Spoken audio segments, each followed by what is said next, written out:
Hare Krishna. Hello friends, how are you all? I hope you all are fine. This is Ritendra Rathod and I am preacher of Shrimad Bhagavad Gita. And today I come with very special lecture. Today I am going to preach Shrimad Bhagavad Gita with mass energy equivalence theory, the theory of the Albert Einstein. E is equal to mc square. I am trying to compare Shrimad Bhagavad Gita with theory of the Albert Einstein. E is equal to mc square. But before I start my lecture, I would like to introduce Shrimad Bhagavad Gita. This is Shrimad Bhagavad Gita as it is, written by S.C. Bhaktivedanta Swami Mahaprabhupada from ISKCON temple, and this is the most authentic source, and this is a book of humanity rather than religions. This is not religious book, this is actually book of humanity and also pure science, and I am only trying to propagate a humanity on basis of Srimad Bhagavad Gita, because Srimad Bhagavad Gita is the best way to morally motivate to anybody, and I am only trying to morally motivate to those people who are actually frustrated and attempted to commit suicide, because it is a very required to morally motivate, means, and is the moral value in the society, means Srimad Bhagavad Gita is very required, and Srimad Bhagavad Gita is the best way to build a character of the people, to build a good conduct, means to morally motivate to those people who are actually frustrated, attempted to commit suicide. Means Srimad Bhagavad Gita is the best way, and I am only trying to preach, addressing to those people who are actually frustrated and attempted to commit suicide in order to make our society free from the suicidal death. It is my primary objective of preaching of Srimad Bhagavad Gita is to bring people out from the frustration and also prevent the people from the suicidal death or suicidal attempt. So we have to start. Let's start. Srimad Bhagavad Gita versus the mass energy equivalence theory or mass equivalence theory or the theory of the Albert Einstein. Means we are going to find out the similarity. There is a first similarity. Lord Buddha said that the verse number 4, chapter number 7, knowledge of absolute of Srimad Bhagavad Gita. Verse number 4, chapter number 7 of Srimad Bhagavad Gita. Lord Krishna here said, Pumira api nalo vayuha, Pumira api nalo vayura, Khamo mano buddhira ivachaha, Khamo mano buddhira ivachaha, Ahankara ityayam me, Vinna prakrita astada. The meaning of this verse meaning or purport of this verse is, Lord Krishna here said, earth, water and fire, ether and mind. Earth, water, fire, air, ether and mind, and intelligence and false ego. All together these 8 comprises of the my self-separated material energies. The self-separated material energies, there is 8 comprises.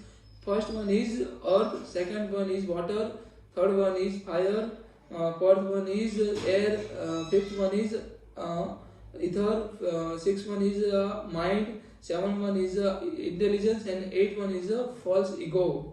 So we means there's all together there's 8 comprises my separated material energy. Lord Krishna here consider there's all things as a separated energy, which one is given by Lord Krishna. Lord further elaborated that the science of the God analyzed the constitutional position of the God and his diverse energies. Material nature is called as a Prakriti or energy of the Lord. Material nature is called a Prakriti or the energy of the Lord. In the material energy, the principal manifestations are 8. Means there are the 8 principal manifestations as above mentioned, and out of this, the first 5 manifestations, namely earth, water, fire, air, and sky.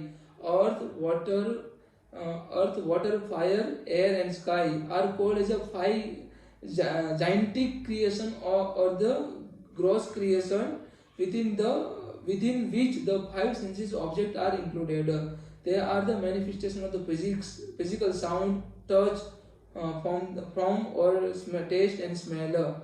Means like our vision, our touch, our whatever we are listening, our eardrum, our taste and smelling, these all are physical manifestation, which are actually come from the water, fire, earth, sky, and means there are 5 constituent, means these all come from these all things. The material science comprises these 10 items and nothing more. But the other 3 items, namely mind, intelligence, and false ego, are neglected by the materialistic. Means mind, intelligence, and false ego, these all are neglected by the materialistic, or the E is equal to mc square. The other 3 items, mind, intelligence, and false ego. These all three items are neglected. The theory of the let's move toward the theory of the mass equivalence or Einstein theory. Einstein theory stated that in the physics, the mass equivalence is the concept that the mass of an object or the system is a measure of its energy container. The system is measured by its energy contained. The equivalence of the energy E and the mass m is reliant on the speed of the light c and described by the famous equation E is equal to mc square. A consequence is the mass energy equivalence is that if a body is stationary, if the body is stationary, it means it still has some internal or interesting energy and call it a rest energy and corresponding to its rest mass. When the body is in the motion, its total energy is greater than the rest of energy or rest energy. The equivalently, it's a total mass and also called a relativistic mass in the context is a greater than the rest mass. Relativistic mass is greater than the real mass. Lord Krishna further said, means Lord Krishna here said in verse number 23, chapter number 3, sorry, chapter number 2. I must have to repeat it. Verse number 23, chapter number 2 of Shrimad Bhagavad Gita. Verse number 23, chapter number 2 of Shrimad Bhagavad Gita. Here Lord Krishna said, Nainam chidanti sastrani nena dahati pavaka. Nainam chidanti sastrani nena dahati pavaka. Na chend ankle dantyapo na shoshati maruta. I must have to repeat it because this is also my one of the favorite verse. Here Lord Krishna said, Nenam chidanti sastrani nena dahati pavaka na chain ankle dantyapo na shosati maruta. The meaning or the purport of this verse is the soul can never be cut into the piece by any weapons. The soul can never be cut into piece by any weapons, nor can be burned by fire, nor motioned by water, and nor withered by winds.